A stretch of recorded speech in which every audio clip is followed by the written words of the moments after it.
Thanks for joining us on the Culture Drop Podcast. I'm your host, Jed Bonnywell, joined today by musician and author William Devitt.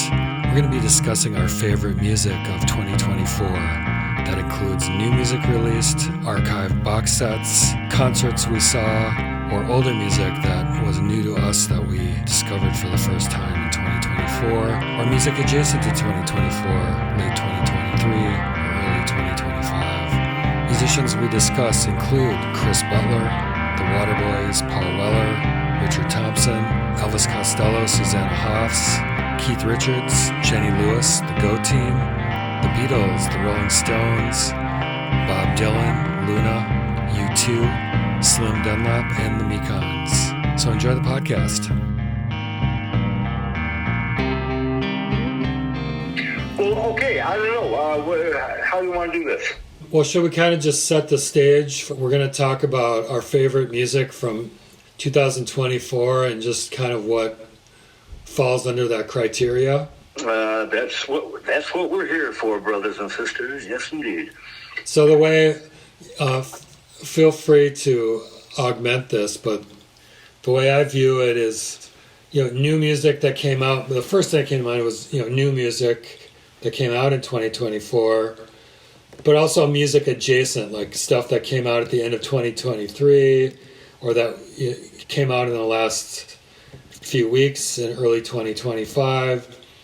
Old stuff that we rediscovered or heard for the first time in 2024. Concerts we went to in 2024. That kind of stuff I think is fair game for this topic. What do you think? Oh, very much so. That's exactly what I'm thinking.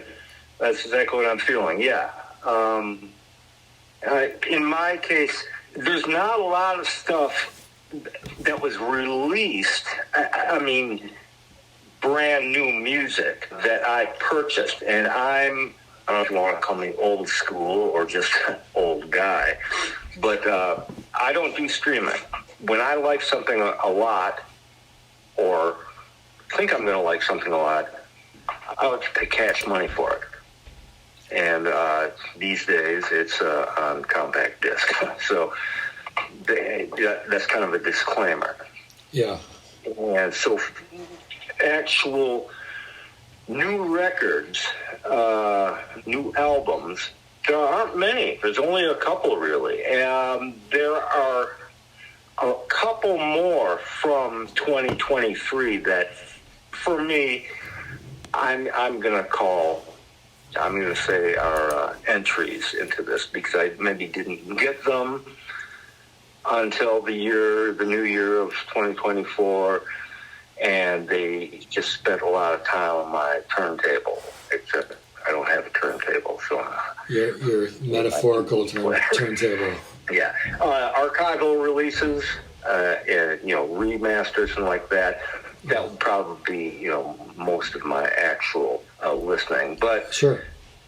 New people that I discovered this year or discovered, maybe last year in 2023, in the previous year, that was really there's a couple artists that really saw me through. Annus Horribilis, as Queen Elizabeth II would say about the year 2024.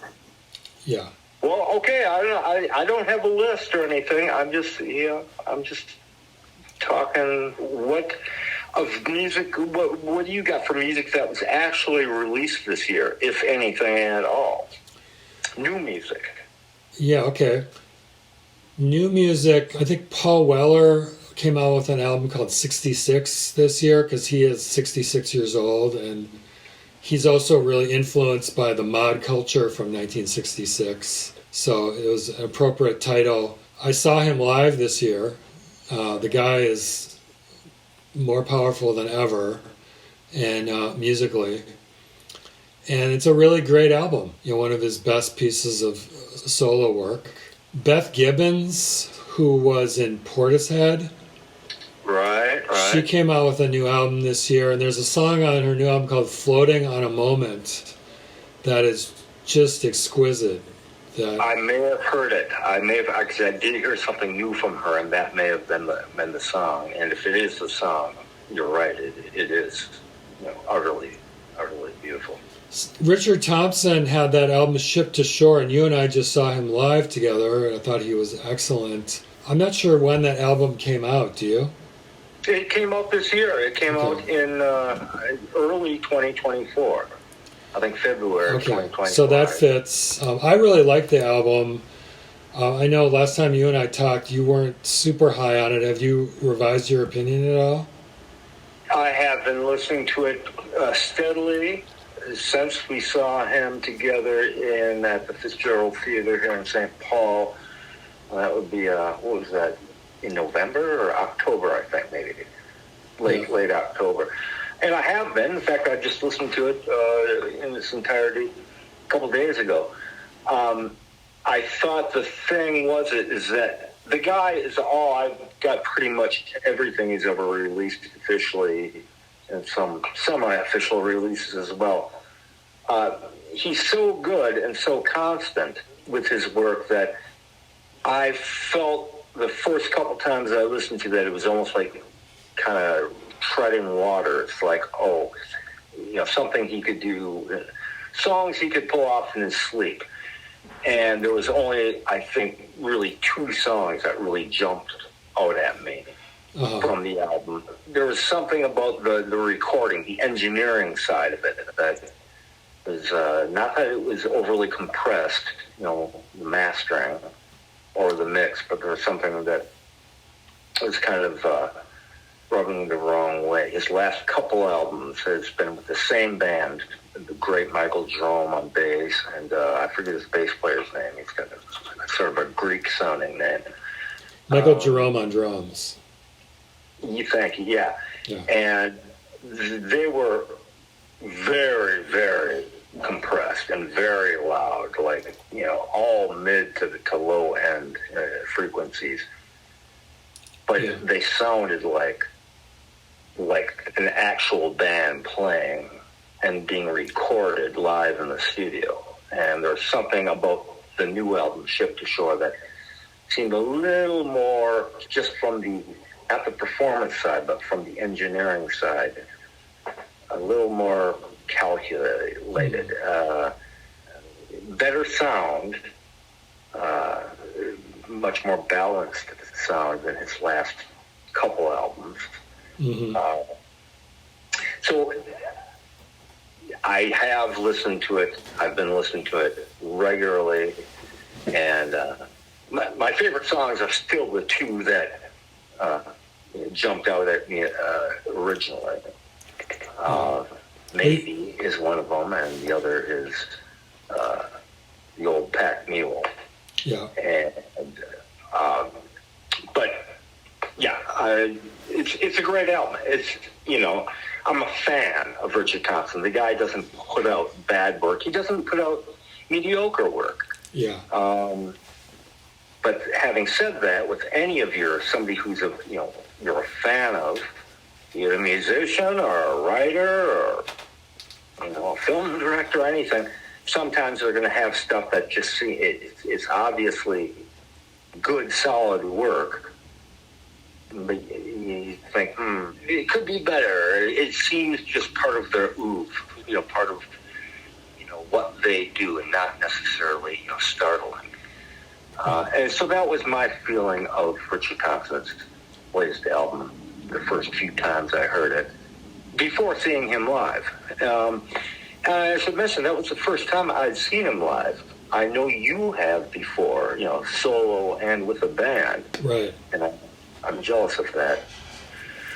If it's the last live show, I don't see a lot of live shows, even in clubs anymore. And if that's the last live musical concert that I see, that'll be a good way to go out. I thought the band was so powerful. His grandson, Zach Hobbs, was a revelation, because he's like a little mini Richard Thompson in terms of the way he plays.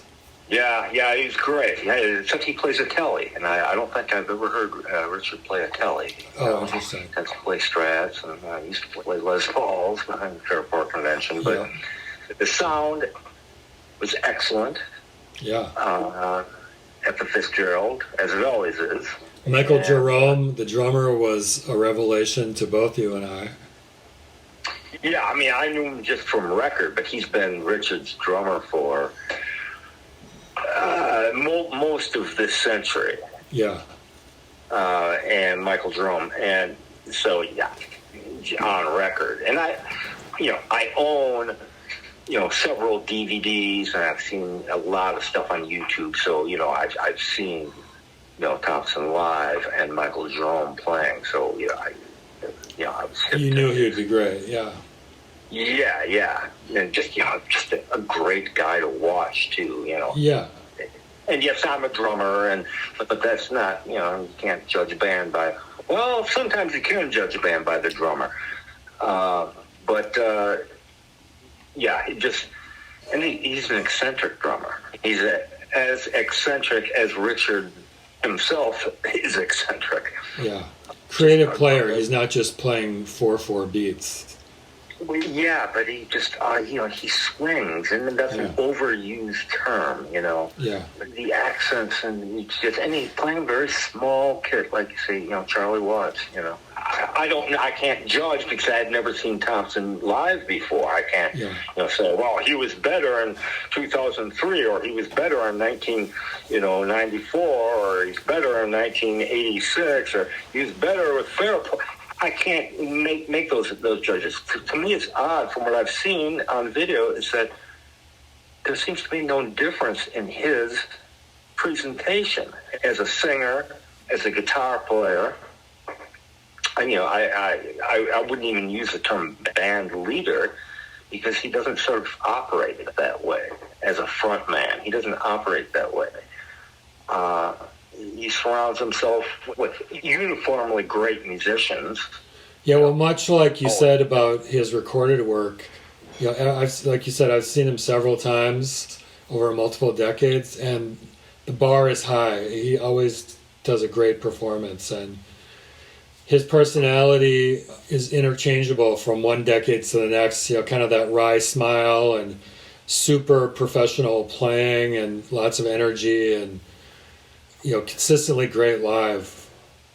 He's a funny guy. He's funny. It's his rapport with the audience. I don't know how he does that. And he does. He actually interacts with people. You holler something and he'll respond to them. Right. A funny guy. You might not, gather. I mean, he's obviously a witty guy on record. Very witty and sometimes also screamingly funny. Yeah. But often he's considered... his overall tone is dour, or some might say his subject matter of his songs, you wouldn't necessarily guess. He's kind of has like a stand-up comedian vibe aspect to him. Very much so. Yeah. Just a delight. It's just a delight. But really, reaffirming my faith in not just musicians actually playing the music there on the spot, but small combos. Playing the music. Also, that size of theater, kind of those old grand, medium-sized theaters, probably like 1,200 people, the Fitzgerald Theater, really seemed like a suitable venue for that type of music. Sure. And I know, he has played, say, First Avenue's, main room. Yeah, it really, reaffirmed my love of why I love doing that, why I love, not so much playing live, and I haven't played live in, over a decade with any bands or anything, but just playing with other musicians, and you'd be one of the last guys that I actually did play with, for several years on a regular basis, and just the joy of that, and just how good it feels when it clicks. Yeah. Not that everybody can sound like Richard Thompson, or his various, bands, but just going for something, the back and forth between musicians and singers and songwriters and rappers and poets and all the people that contribute to music, the sound experience. Yeah, good call. That was the only live show I saw of 2024, and as I said, that if that's the last one I ever see, that's yeah, that's a good one. One of the best live shows I think I've ever seen, I'd have to say. Oh, of Richard Thompson's. Of anybody. Oh, of anybody. I guess so. A few other things on my list of actual music that came out in 2024. This one I think you're really going to like. It's this came out in the last few weeks, and it's Elvis Costello doing a duet with Susanna Hoffs from the Bangles, doing the Rolling Stones song Connection with really tight harmonies.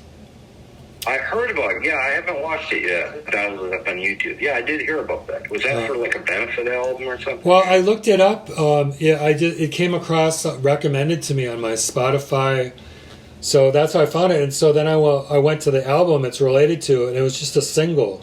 So as far as I know, it's not part of any album. It's not part of any benefit album. Maybe the details will become clear in the next few weeks, but it's a really great cover of a really great song. Yeah, I've never been a real huge fan of the song. I know Keith Richards loves it. Yeah. And he brought it back, when he started the Expensive Winos, his hobby band in 1988. Yeah. And everybody raved about, oh, great.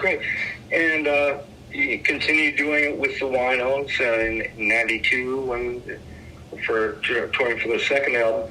But the Stones started doing it too in this century. As part of Keith's little set within the Stones show?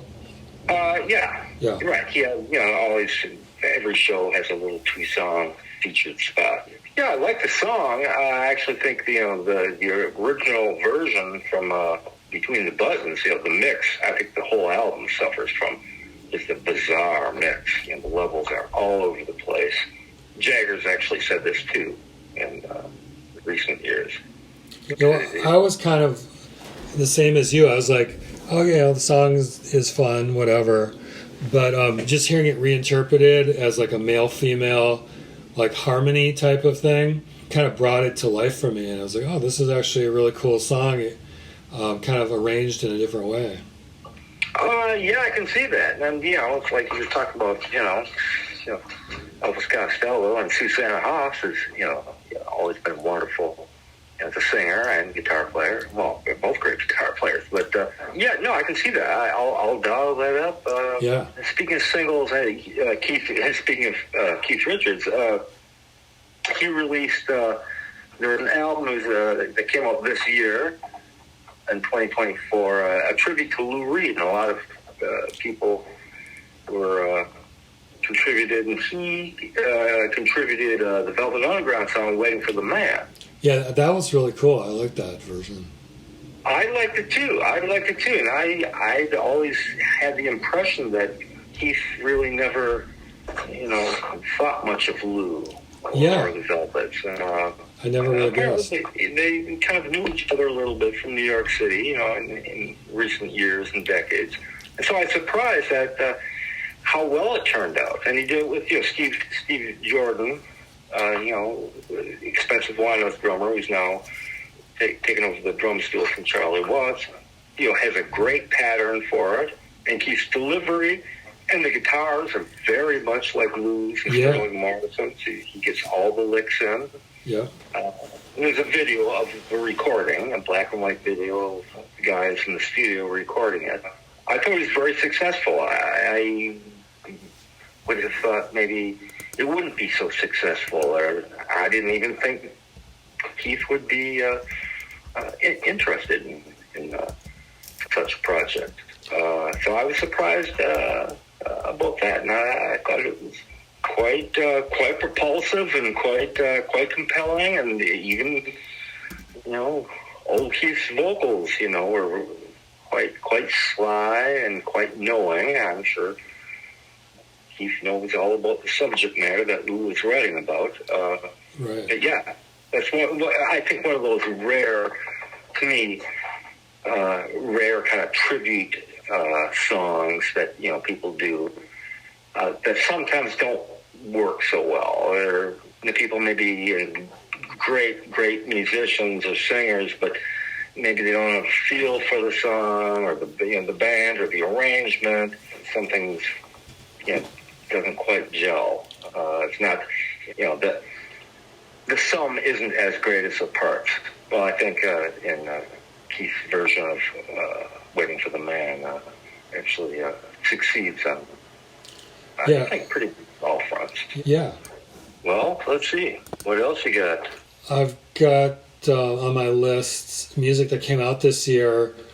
Liam Gallagher from Oasis, who I know you're a big fan of, and John Squire from the Stone Roses, who's the guitarist for the Stone Roses. They released an album that was just called Liam Gallagher and John Squire. That was quite good, so I just wanted to mention it. A few months ago, we were talking about Stone Roses.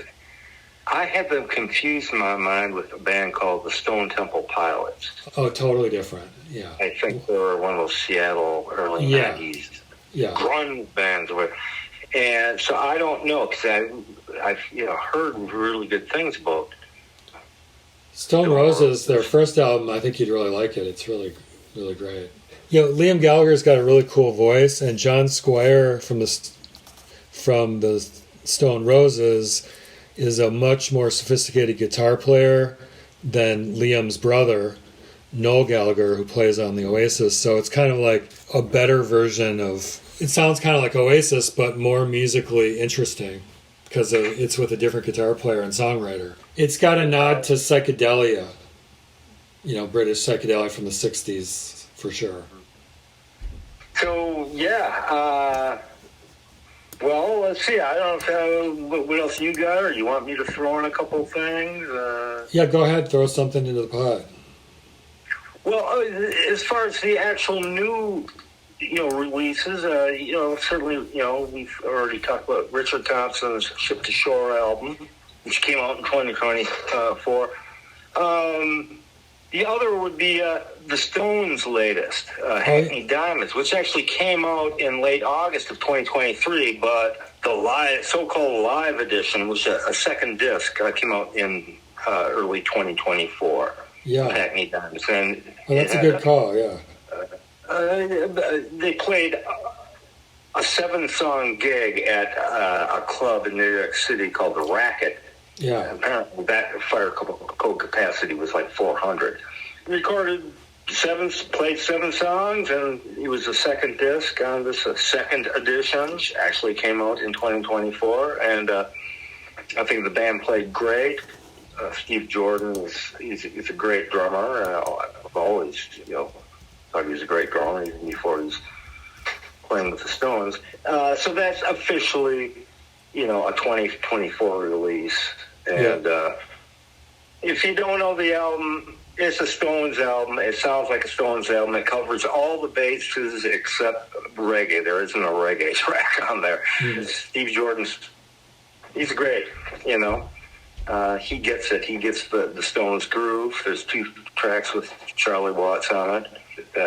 They recorded right before he died. There's even a track with Bill Wyman, came in and did a bass overdub on one of the tracks with Charlie. It's a Stones album.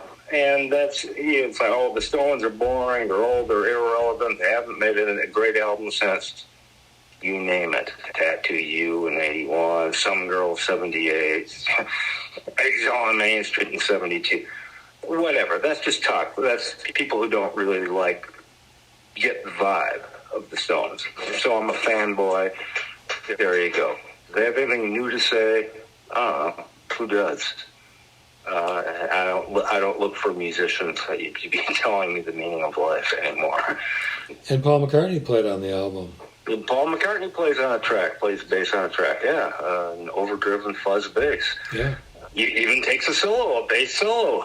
You can believe that, for about, 8 bars.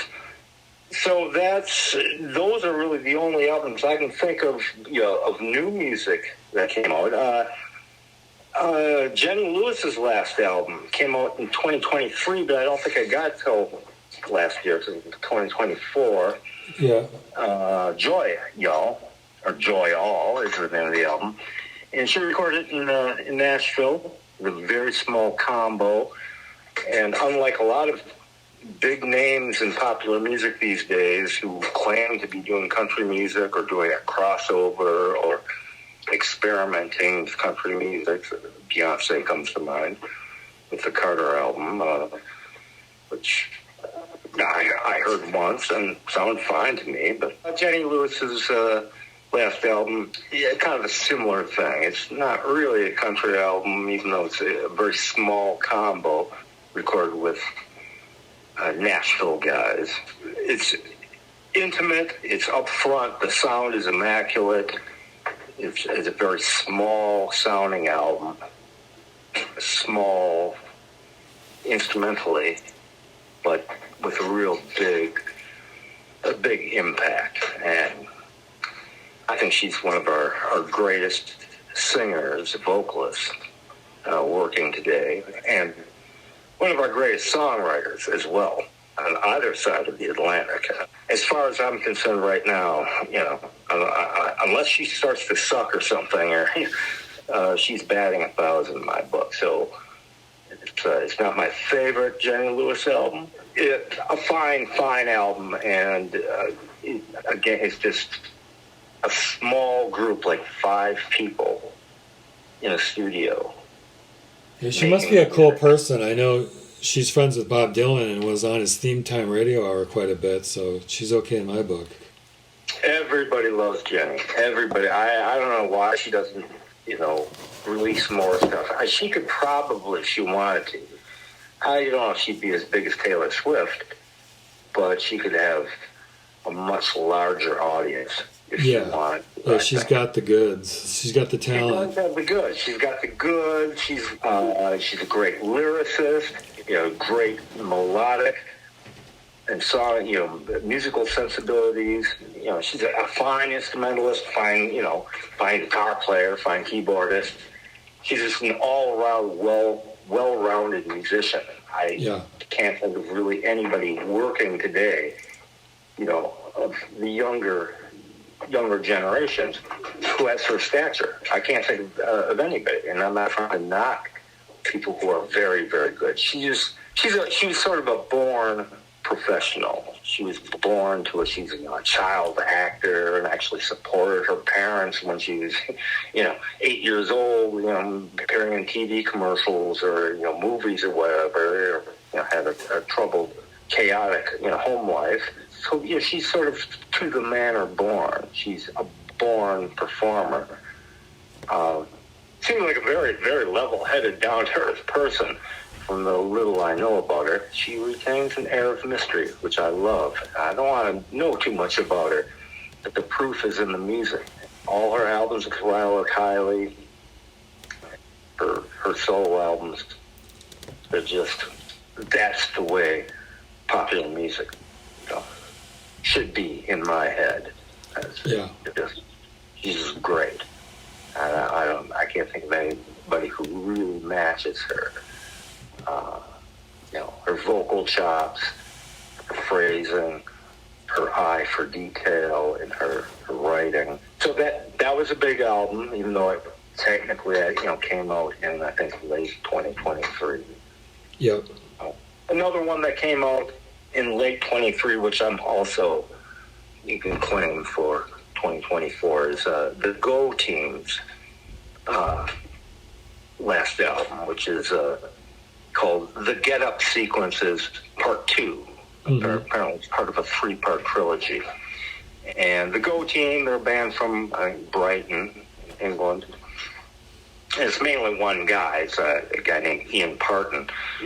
He digs going through old, used record stores and finding just strange music, theme song music from the 70s. And it's sort of a revolving door of players because they play live. And from the videos I've seen on YouTube, They look like a very exciting, engaging live band. And I think this is maybe their 7th album that came out, the Get Up Sequences Part 2. And for my money, some of the most joyous music I've ever heard of any type or style or sensibility.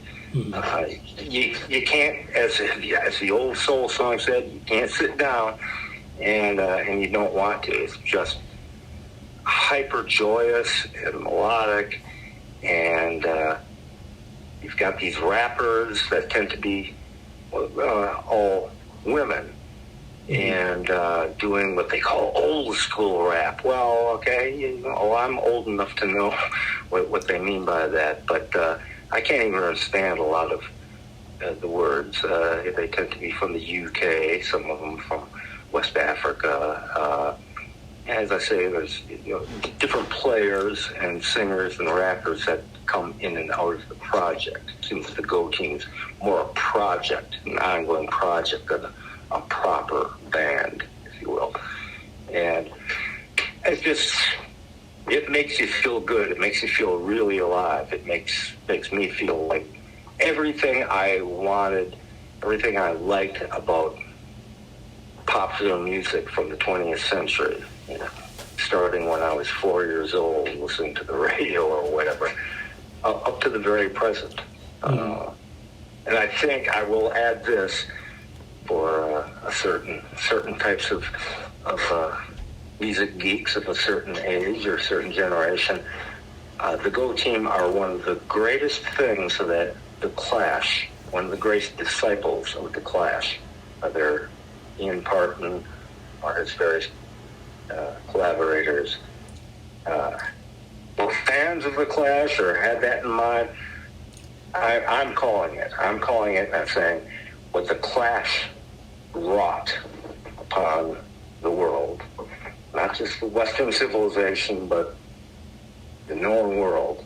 I think the Go Team are one of the greatest adherents or disciples of that. I'm not talking about world music or world beat that the Clash kind of sometimes got lumped into on their last 2 albums, Sand and East and Combat Rock. I'm just talking about the overall life-affirming aesthetic. So there's that. And that'll be the end of my sermon on the Go Team. Cool. And the Clash. What do you got? Another one that came out in late 2023, in November 2023, the Beatles came out with a track called Now and Then. Yeah. And that was a big deal for us and Beatles fans, both as a song and as a video. It was a beautiful melody.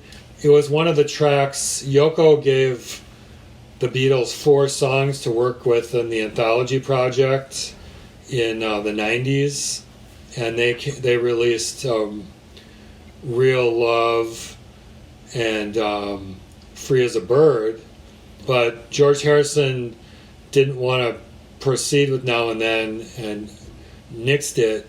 But what's so cool about it is he did work on it a little bit, so some of his guitar is on it, and the technology is so much better now that the cassette tapes that John Lennon had recorded these demos on a boombox with 2023 technology, they made it sound really good.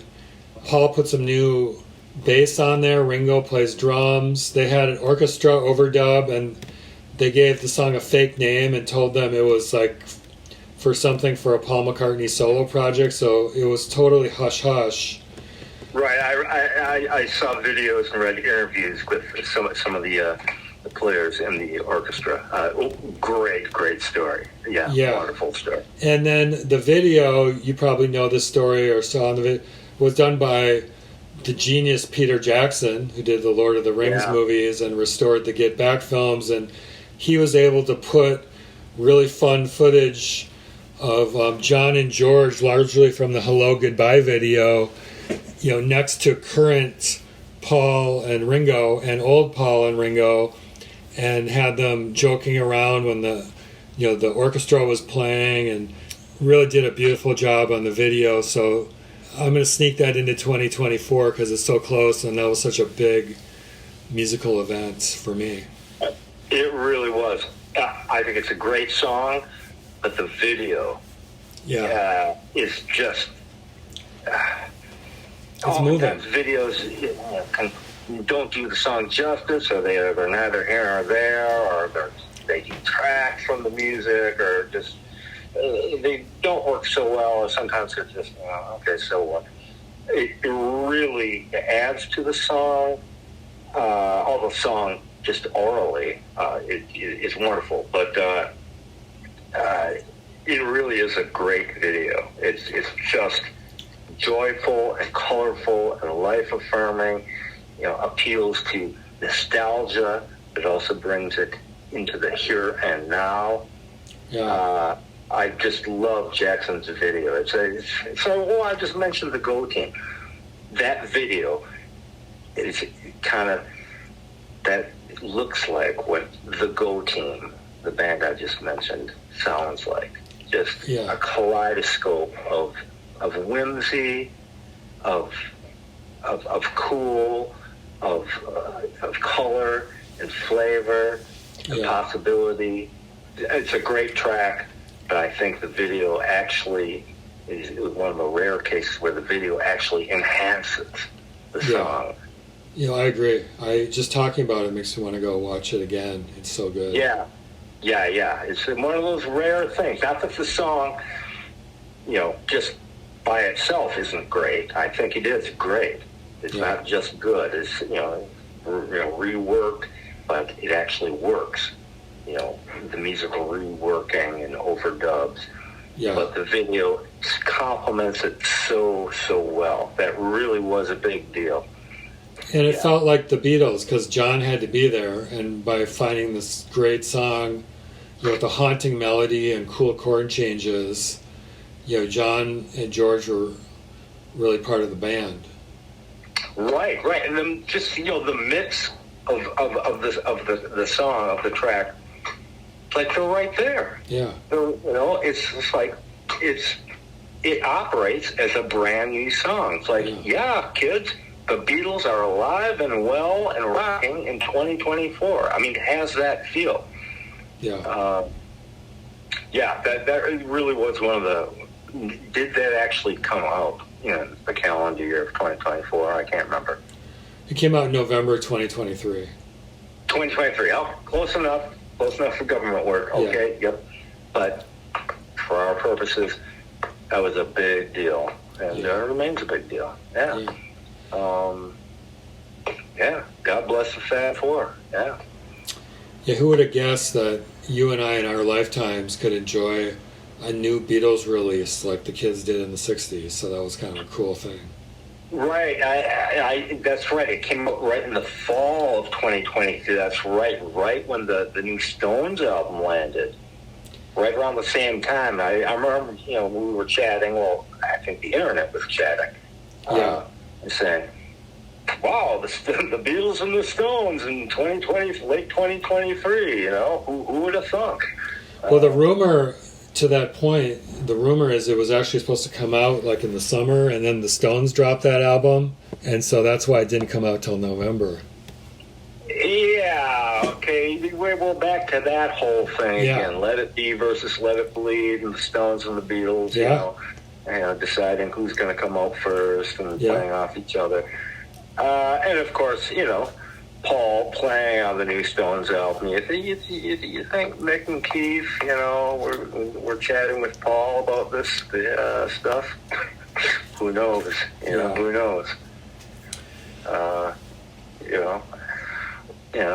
Right? Well, Mick, do you think we ought to put out the new track before your new album? Well, right, Paul, I don't know. Yeah, well, you go first. Well, Keith, what do you think? I don't know, man. Anything goes, right? We're too old for this. That's my impression of Sir Mick and Keith. That's probably how the conversations went in 1968 and how they went in 2023. That sounds about right. There you go. That's that's what I was getting at. Yeah. It's great. It was a great fall. The fall of 2023 was pretty exciting. Yeah. For people, not only people of a certain age, but really hip and imaginative 14-year-olds as well. Yeah. It was a good couple months from popular music in general. Yeah, good call, man. Good call. Next one I've got is Luna, who didn't come out with a new album, but I saw them live, and they're one of my favorite bands. And especially from a guitar player perspective, very similar to Television. Two really cleanly played electric guitars, great songs, still a great band. I saw them at the Fine Line in 2024, so I just wanted to give them some props. Yeah, I never really got into them. Everything I've heard, I like and I dig. Lou Reed, give them props when they first came out, like in the early '90s. He really loved them. He thought they were the best adherents of the Velvet Underground that he'd ever heard. And of course, everybody wanted to, was using the Velvets as a touchstone. Influenced by the Velvets. Well, he thought Luna really had the goods. Without deliberately sounding like the Velvets. Yeah, and one thing that was kind of cool is because they've been around since the 90s, they're like very relaxed on stage and, kind of joking around a little bit, and they just have a really nice stage presence. Well, speaking of old guys, I've got to, before I forget here, so Dylan really didn't put, he did put something out, and I've only heard a couple tracks, but unfortunately it's 27 CDs, and last I checked on Amazon, it's actually down to $100. It would be the 1974 tour with the band.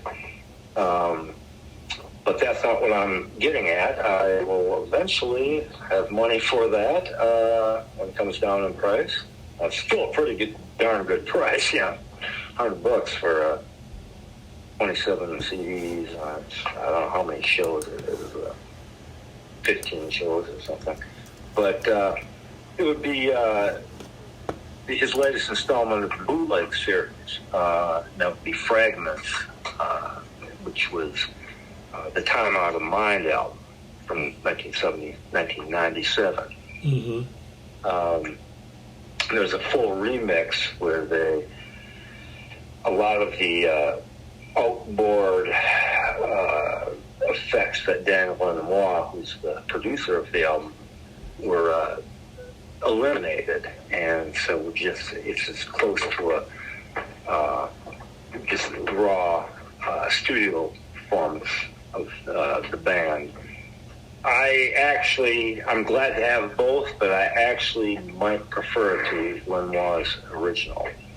Yeah. And then the second disc is outtakes, and he has released outtakes from those sessions before in previous bootleg series, archival release. But they're all great too. Some alternate takes, some unreleased songs, and it's just a miracle of an album. I think Dylan's bootleg series, archival releases are just uniformly startling, surprising, great. You wonder why wasn't this on the original album or albums that the release is documenting. Who knows? That's just Bob's. But it's a wonderful release. That came out in 2023, but that really occupied a lot of my musical listening in 2024. It's a great album. I like the Lenoir sound, but it's such a huge sonic imprint on the album. It's interesting to hear those songs without that and how they still hold their own. Very well put. I'm just going to say that you put it better than me.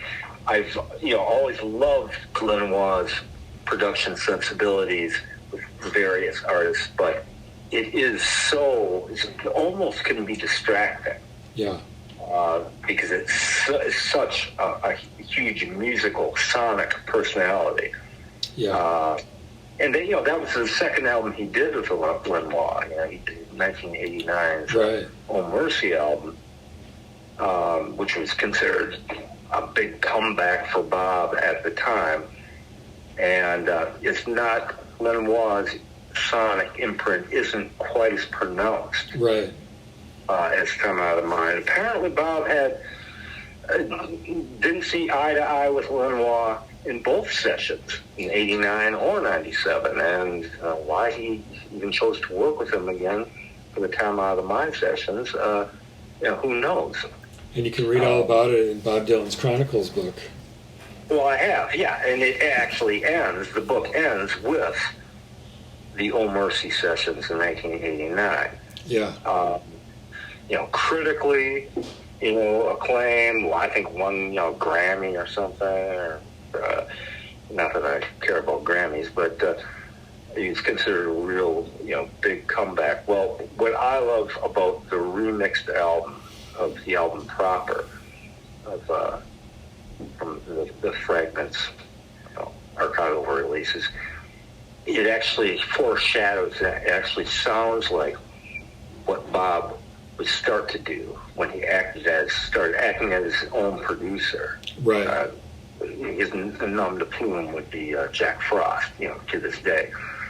And so his next release would come out on Tuesday, September 11th, 2001, with Love and Theft. Right.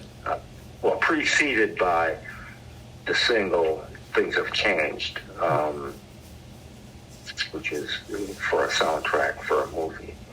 Right. Bob acting as his own producer, and pretty much the same band, touring band in studio, to this day, give or take. It's a revolving door of various guitar players and drummers and stuff, but it's kind of the big same band. Band leader being good St. Paul boy, St. Paul, Minnesota, Tony Gagnon, bassist, musical director, and he's been the constant since, Come Out of Mind sessions in 97. And so the remixed album with a lot of Dan Lenoir's sonic effects has the feel and the sound of what Bob would become. And for me, current Bob and his, from this century, from the 21st century, his work is some of his best work ever. I know that might be heresy to a lot of people, older people, whatever, but it's sonically, and I'm just talking about sonically. I mean, thematically, and even his vocal stylings to this day, that's a whole other thing. And I'm 101% on board with current Bob. But sonically, the sound of the record mirrors what I really dig in contemporary Bob Dylan. What else you got? For me, let's see. There's not a lot really more other than, say, archival or remasters and stuff. I rediscovered a guy, Chris Butler's his name, and he's most famous for being the leader and primary songwriter for a band called The Waitresses from Akron, Ohio, and New York City in the early 80s. And discovering his solo work. It's varied. The guy's a top-notch technical musician, a highly intelligent person. He's not a great singer. I don't know where to start with him, so I'll just say it's playful, brave, intelligent, highly rhythmic, often funky, very eccentric. If people want to, like, what genre would it be? I couldn't even tell him. I couldn't even say. It encompasses everything from, hard bop jazz to power pop. And so that really sustained me a lot. His several, I think maybe 5 or 6 solo albums that he released since 1996. I think the last one 2018. Yeah. Chris Butler, and people, why he's not a big name, why the waitresses didn't get bigger. They have their, Christmas wrapping, one of the great modern Christmas songs, honest and joyful and humorous and true. That's perennial around Christmas time. Or I Know What Boys Like was kind of the breakout single. It was a fluke for the waitresses. Chris Butler sustained me with humor, irony, heart, and intelligence, and just great musical chops and sensibilities, which are just too diverse to really, I just don't feel like elucidating right now. So, Chris Butler, there you go. All right. The next one I have is U2, two different 2024 events. One is seeing their performance at the Sphere in Las Vegas, which was really interesting. It's like a giant omnitheater, like IMAX type of thing, like on steroids. Super high definition video, really talented video artists doing just amazing video and video art during the performance. The actual stage was designed, it's a turntable designed by Brian Eno, just a little teeny postage stamp stage. So all the visual action is happening on the video.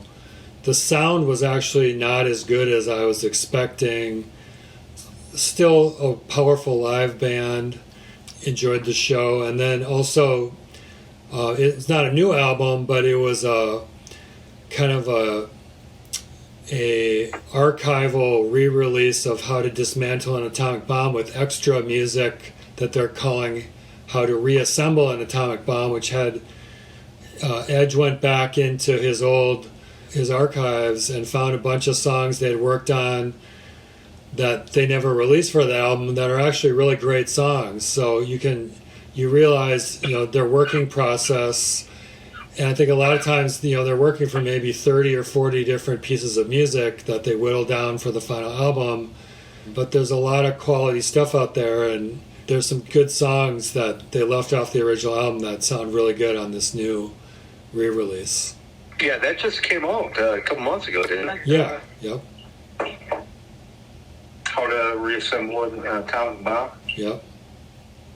Yeah, I lost track of U2 sometime in the early 90s. Yeah, wasn't the show you saw at the Sphere in Vegas, wasn't that the last show of the residency? It wasn't the last show, but it was one of the last shows. Now, this Songs of Surrender, I liked the album. I think I'm the only one who liked it. It was supposed to be a companion to Bono's memoir that came out in 2022 called Surrender, which is a really good book. And the audio book for that is actually really fun because when you listen to the audio book, these rework songs, as he's talking about various songs, come in and out of the audio book. And I didn't realize at the time that they were going to release an album, with the full versions of these songs. Yeah, well, I can imagine that, Bono would be a great writer. He's a good Irishman. For the Sphere residency, I forget, I went on for a couple months. And, of course, Larry Mullen Jr. was not drumming on that. That's right. So how did that work out? I know you've seen U2. It worked very well. Larry Mullen Jr. had injured his back, and they had this young Dutch guy playing drums who was very reverential to Larry Mullen Jr., was not trying to showboat, and he's just trying to do Larry Mullen and U2 justice. Did a very good job playing drums.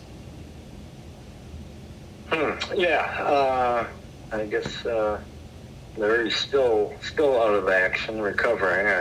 I read something the other day. Edge had said, there's going to be, expect at least a new single pretty soon, and supposedly with Larry actually playing on drums. And it was Larry's band. He started the band, you know. Right. And they were all like 15 years old in his parents' kitchen, Dublin. Yeah, U2, boy, they used to be my favorites for almost 10 years in the 80s. Next on my list, related, this is a re-release, but it's the super deluxe edition of Synchronicity by the Police. And the Police are notorious for terrible reissues that they never give the fans anything new. And this one actually had all Sting's demos from Synchronicity, and they're really interesting, like King of Pain, for example. You know, he does these kind of pretty fully thought out demos with like guitar parts, bass parts, drum machine, harmonies.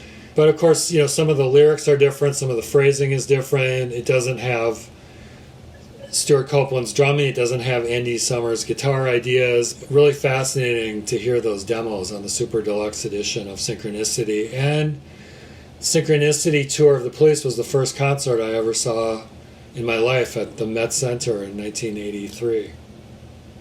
Really? They played the old Met? Wow. Yeah. I saw Prince and the Revolution there twice, in 81 and 82. Well, so who's actually playing on the demos if it's not? Because, yeah, it's a big part. I never got into the Police, but although I did actually buy the first two albums in real time. It's just Sting. That's the thing. Sting can play everything. He does all the demos himself and brings them to the band.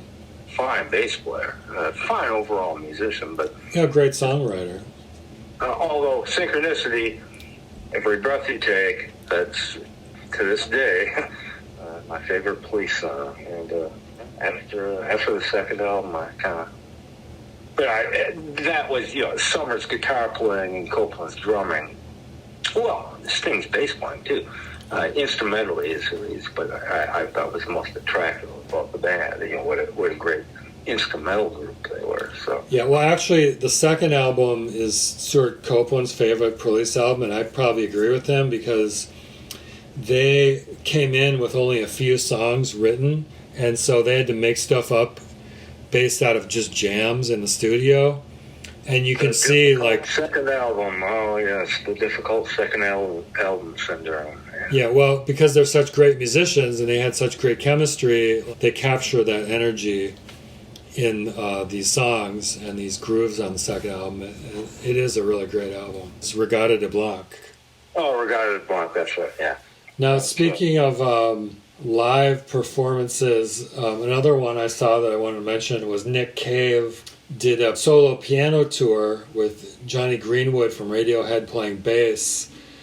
And he has kind of emerged as this elder statesman of rock, and he is an incredible singer and piano player now. Put on a really captivating performance. After his first son died, apparently fell off a cliff or something. Yeah. Well, his second son has died since then. And he released an album, something with God in the title. Yeah. And hearing a song on The Current, our local NPR station, 89.3, folks, it's maybe the best radio station in the country, and just being incredibly moved by it. Yeah, that's right.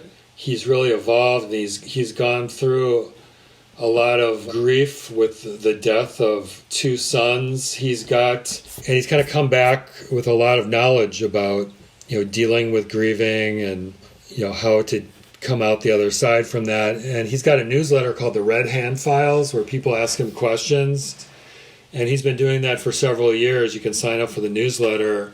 You know, he's got a lot of wisdom about him now. But even before hearing that song from an album right after his first son's death, I had come to like him a little bit, musically speaking, but respect him a lot more. And I've seen, like, say, you know, a video of he and Chrissie Hynde and John Cale doing like a songwriter performance thing where they play some of their own songs and play on each other's songs. It was, just the three of them. I not even a backing band, I don't think, as I recall. But coming to appreciate, so there's an evolution for my tastes that he was even before the horrible tragedy of his first son dying, where I could okay, there's something there. Something there. There's something there. He's somebody musically that, as we speak right now, I have great respect for. But I want to say in Cade's favor, he has evolved into musically, personally, my idiosyncratic, very picky taste. A very, very interesting guy.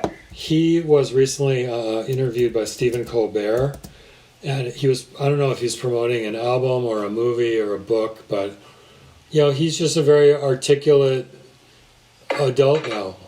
He's not just Mr. Dower, so he's grown up. Okay. I just have a few more things on my list. One is a song I discovered on BBC Six Music. It was a song by this guy called Mertz, M-E-R-Z, and he's got a song called Silver Moon Ladders that came out in 2008. And it's new to me. I discovered it in 2024, so just wanted to give this guy Mertz some props. Okay. Haven't heard of it. Yeah. All right. And then the last one there's another one after this, but Cannons is an LA band that Marty Wilson Piper had posted about recently in his blog. They're an LA band. I'm familiar with them. Oh, cool, yeah. They have a beautiful lead singer. It's very danceable, grooves, it's cool guitars and synths.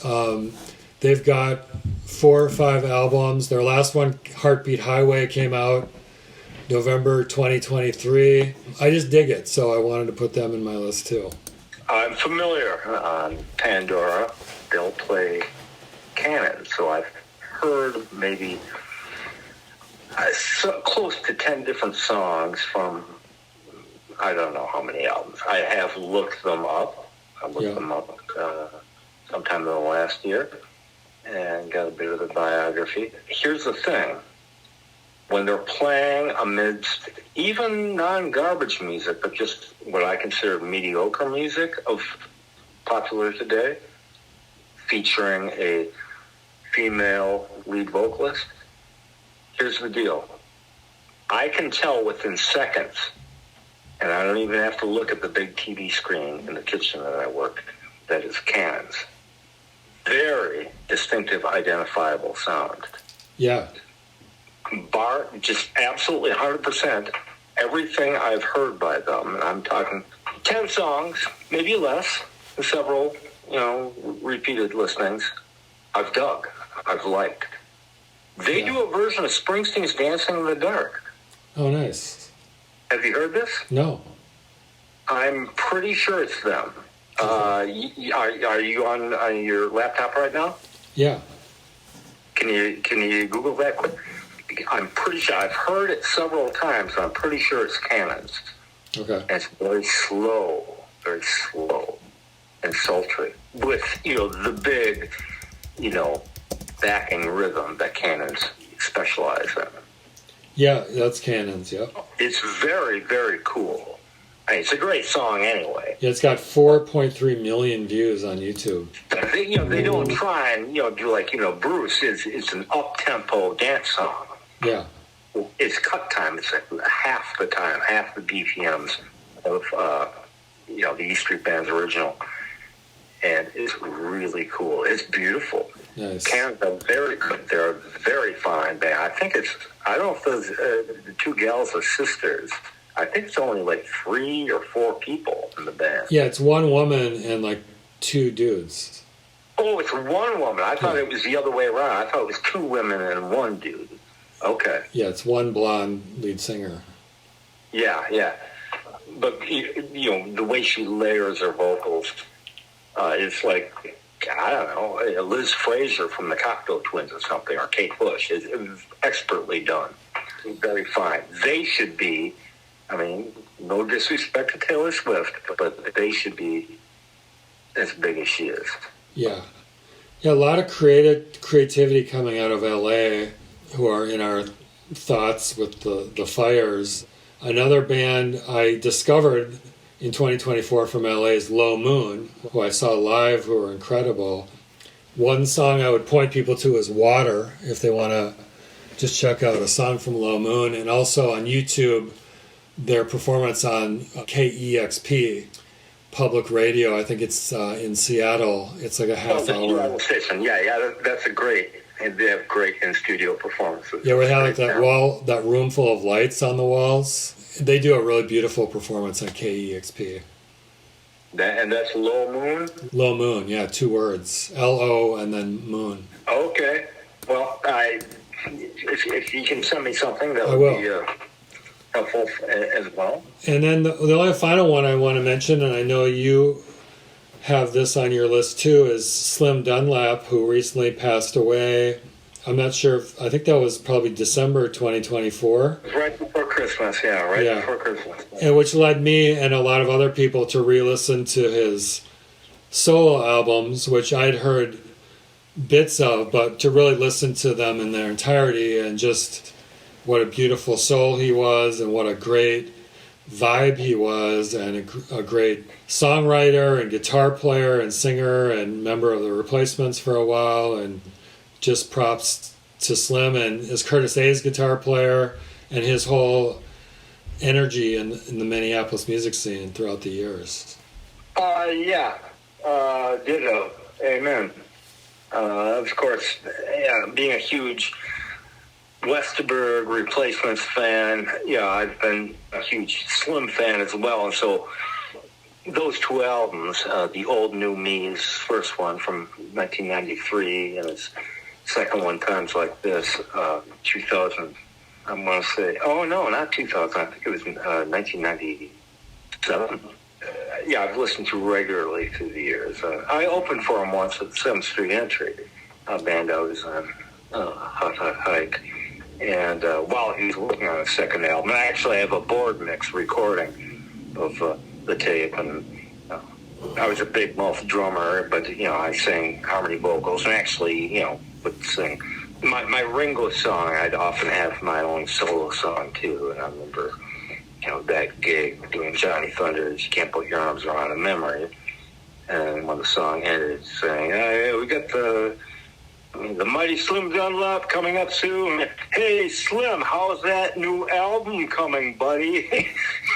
It's a board mix. It's really, kind of funny.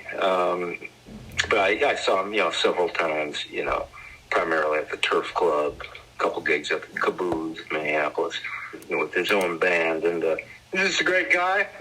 Great, that's, rock and roll. He was maybe the Twin Cities version of how people think of, Bruce Springsteen in New Jersey.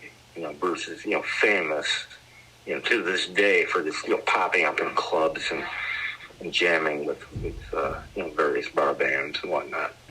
And Slim had that sort of vibe to him. Just a great guy, but he was just a great guitar player, an encyclopedia of American 20th century music. I can't say enough good. And speaking of Springsteen, of course, Springsteen released a track a couple days after Slim died, after Christmas. His cover with the E Street Band, which hasn't been released, but he released it on streaming platforms. I saw it on YouTube, of a song of Slim's, the second song on his second album called Girlfriend, and it's spelled Girl Fiend on Slim's album. And it's a note-for-note cover that Springsteen and the E Street Band does. Yeah, it's a great version. And it's just great to hear this big, guy, big artist, meaning Bruce, and his, the E Street Band, playing this song is 2 minutes long. I mean, the album is literally 2 minutes long.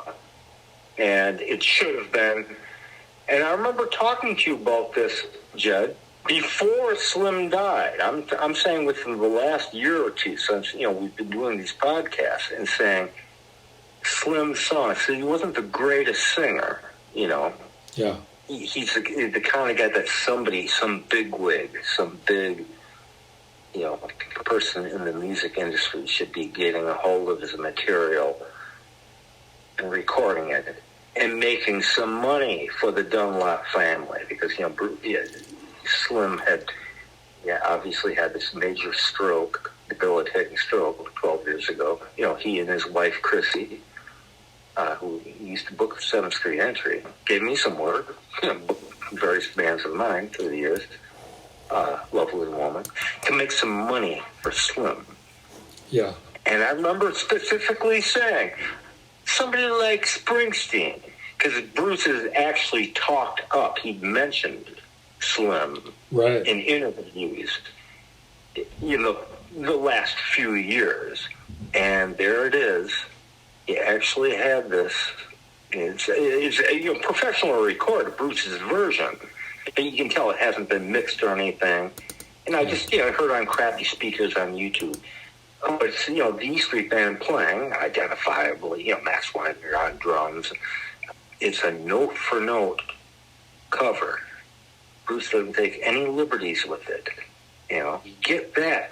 Bruce, release that mofo. Release that song and get Chrissy and the kids some money. Too late now for Slim. He's in the ground. But I'm sure they could use the money for all the, medical expenses they've accrued through the years. It'd be a great thing, and it's something I anticipate happening. And supposedly Bruce he said in an interview on Sirius XM, he called in late at night, I think the day after Slim died, to Sirius XM, and where he debuted the song. And the next day it was on YouTube. He said, we recorded this with the band, meaning the E Street Band, for an idea that it had for a covers album. Well, obviously, his last official release was a covers album. It's, soul songs from the 70s, the late 60s and 70s. Only the Strong Survive. It's the name of the album. And, of course, he's been touring with the E Street Band for the last, 2 years as well. I think they're in Europe right now. Maybe the tour is over.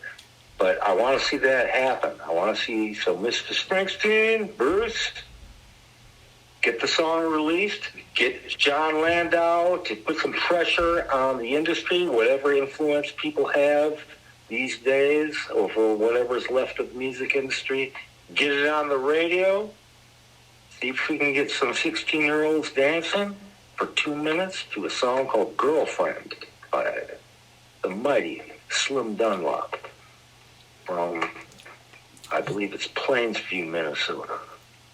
He was a real addition, really simpatico to the Paul Westerberg's style and the replacement sound. I remember seeing him at the Turf Club and really enjoying it, his vibe and his playing. Apparently that first album was recorded on a shoestring budget, much like a lot of Westerberg's home recordings. It just sounds, it's got a great sound to it.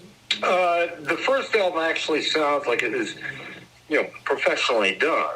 It's not slick or anything. The second album, Times Like This, actually sounds like it was, Dylan and the Band, the Basement Tapes in '67. Or maybe outtakes from the Stones' Exile on Main Street sessions in France, in Marseille, in '72. It actually has better sound. It's a very immediate sound, unlike, say, his first album. A very different sounding album, sonically and approach-wise. Two of the friendliest rock and roll albums you'll hear. There's a vibe to Slim.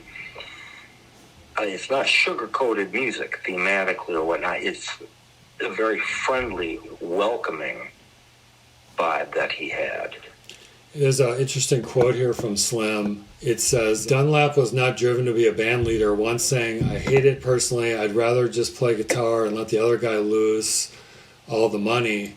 He also took a small-scale approach to recording, spending less than $10,000 on his first post-replacement solo record compared to more than $200,000 for the other members' solo albums. Yeah, I'm guessing the second album even cost even less. Mm-hmm. It took a lot longer, and it was recorded at different, like, the producer credit for the second album, Times Like This, is whoever was handy, you know.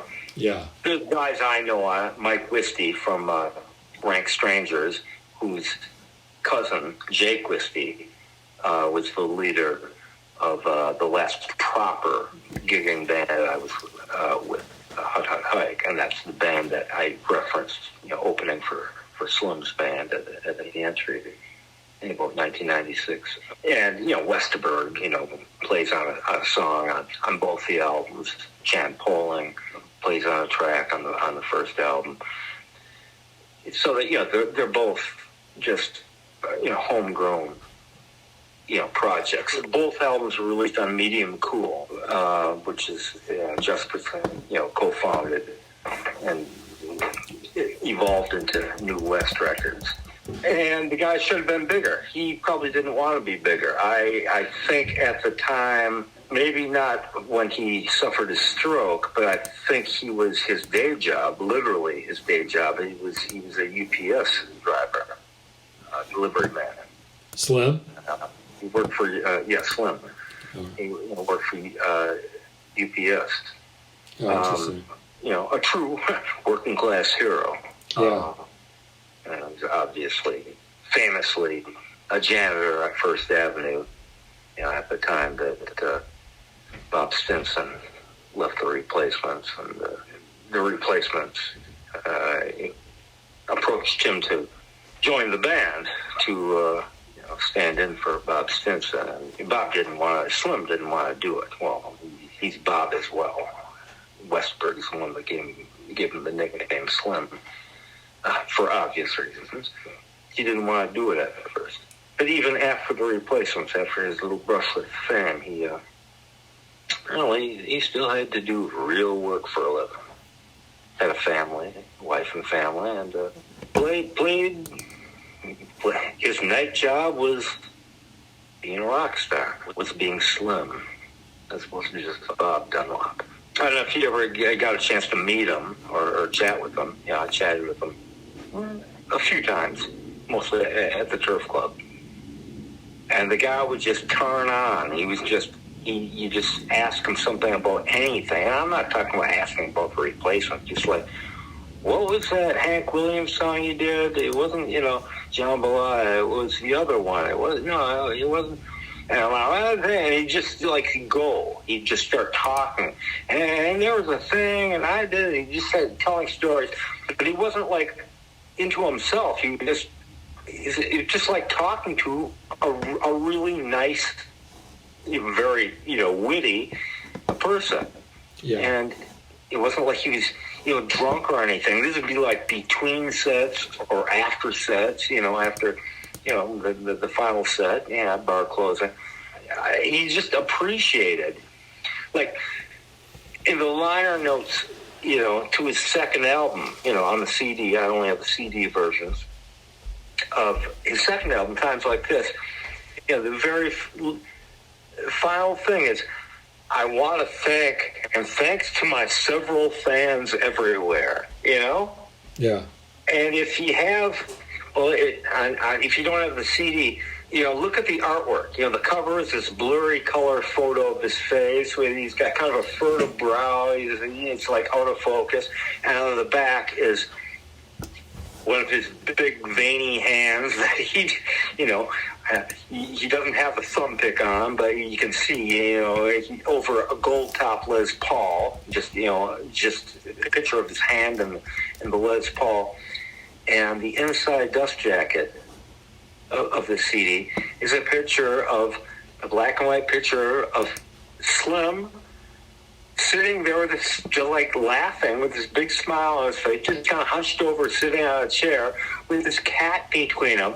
And his cat is like, just sitting with his head leaned against Slim. And it's just, to say it's adorable is an understatement, It just tells you a lot about the guy, And, people have waited since the first album, since 93. They've been waiting for several years for about 4 years for this album of Slim's to come out, and he'd been playing all over town, and it's like, well, how's the recording going? Come on, Slim, what's going on? You got an album coming out or what? And it finally comes out, and it sounds like the Bloody Basement Days, and it's just, everything about it is charming. It's a much lower key album than the first album, The Old New Me. Much lower key.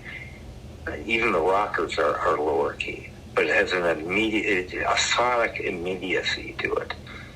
And you probably should go out to his guitar player, Jim Thompson, his bass player, Johnny Hazlett, who, had his brother Bucky Hazlett was the drummer on the first album, and he died in a car crash, early odds. His drummer, Brian Lilja, they were just a great band, a little 4-piece band. And they'd play at the Turf Club, and there would be a whole crowd of people in front of the stage dancing. Not standing, staring, not moshing anything, dancing. People dancing with each other, actually swinging around to, some did a lot of, Hank Williams. He did a whole lot of covers by a whole lot of people. A lot of them I don't know. He released a couple albums, a lot of albums, on Bandcamp. And one of them is called Live at the Turf Club. Thank You Dancers is the name of the album. And it's a live show, professionally recorded apparently, from the Turf Club. And apparently that's the last thing. Chrissy said in his obituary that was the last thing they played him while he was dying, was that album. I haven't heard it. It's not available, and it hasn't been printed on CD, but it's a gig from the Turf Club called Thank You Dancers. And that's the thing, he really dug that. He dug the fact that there were these people, often older people, but younger people too. No matter how many people were in the Turf Club, that's not a big club, that's not a big bar. I've played there before. But actually, they're there for a reason. They're up in front of the stage to dance. This is rock and roll, baby. That's rock and roll. They're not there to stand and stare and do hero worship or celebrity worship or anything. They're dancing with Slim Dunlap band. That was a beautiful thing, dude, and remains a beautiful thing. Yeah, it's cool. I just found the Thank You Dancers album on Bandcamp. I'll have to listen to it. Okay, I haven't. I can, I'm guessing you can, listen to it for free. Yeah, but you can only listen to it for free. The CD is sold out. Was it? Does it indicate that it was released on a compact disc? Yeah. Really? Because I've looked it up, in years past, on Amazon. It's not even available for to buy individual songs. It's not even listed on Amazon. I'll send you the Bandcamp page. It says limited edition compact disc sold out. And then it's got the list of the songs, which you can listen to on the website. Good call on Slim there. Good way. I only have one thing left on my list, and that would be the Mekons, who were, oddly enough, briefly on Twin Tone Records. At least Twin Tone distributed them, 2 or 3 albums in the mid to late 80s. They've been seeing me through life. They're sort of the grown-up old guy version of me. What the Clash promised. The Clash were always my favorite band, and a band that informed me on so many other styles or approaches to music, or what you could write a song about. Or I can't identify a genre. a style I can't identify. It's just some of the most honest music I've ever heard in my life, and I don't know how they escaped me all these years. And the funny thing is, there's a backstory. I heard a song of theirs on KFAI, Fresh Air Radio, in the Twin Cities here. Maybe it's still on the air, I don't know. Yeah, sure it is. But I heard the song, and I'm pretty sure the song was Sympathy for the Mekons, and it was from like 1986. And I really dug it, and I went out and bought the album called The Mekons Honky Tonkin'.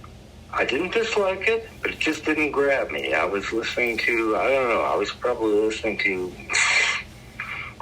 U2 in a church or something at the time.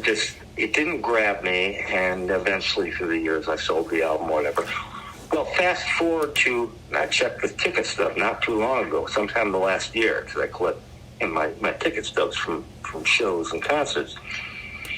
And I saw them at First Avenue in the main room in 1998, it turns out.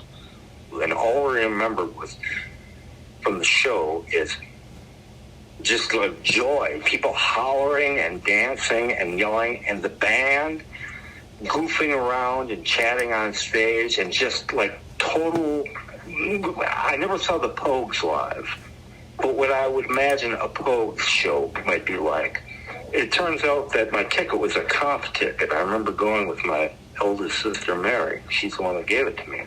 That's it. That's 1998. Fast forward to 2023, maybe 2022, when I picked up brand new sealed, but in the used bin at Cheapo Records here in St. Paul, a copy of the very same album, The Mekons Honky Tonkin'. And taking it home and listening to it, and every song, my eyes were bright. It made me laugh, made me think, made me feel. I couldn't understand the lyrics a lot of the time. There are Leeds accents from Leeds, England, the band is originally from, and it just hooked me. It's like, this album is perfect. I got another one, ordered it, used, on the internet. That's, the Mekons Rock and Roll is the name of the album, not rock and roll. It's the Mekons Rock and Roll, just like the Mekons Honky Tonkin'. And again, in a slightly different vibe to the album, this band is just, wow, every song, it means something. And like every record I've got, I think I have over the last year and a half, I've purchased 15 albums or something. And I know they have a lot more.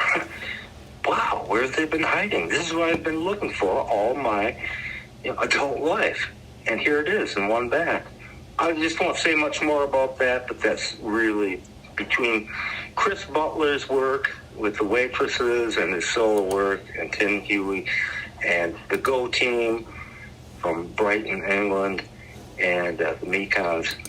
That's what's been sustaining me as food, as musical food through the year, the last Annus Horribilis of 2024.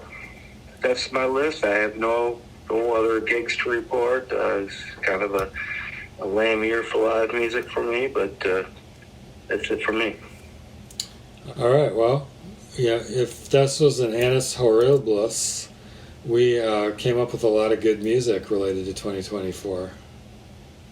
Yeah, let's hope for better this year, and maybe Mr. Zimmerman will have a new album out this year. Yeah. The Stones supposedly have material they worked on with Steve Jordan and with Charlie Watts from the last sessions lined up, and supposedly they were going to tour Europe this year. Not that I'll be seeing them.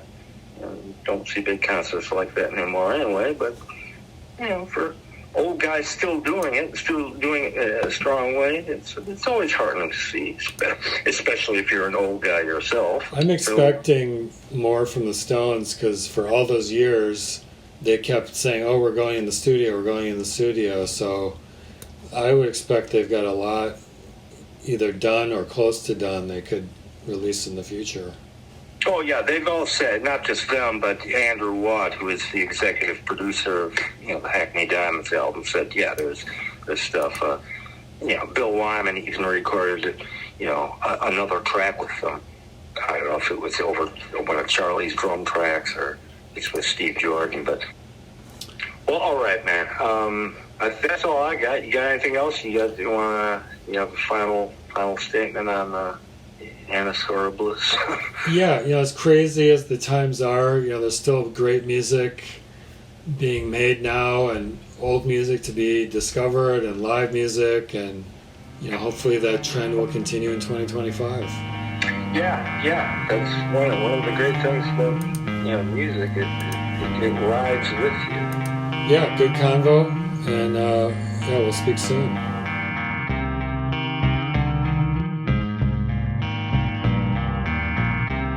That was our favorite music of 2024. Hope you enjoyed it.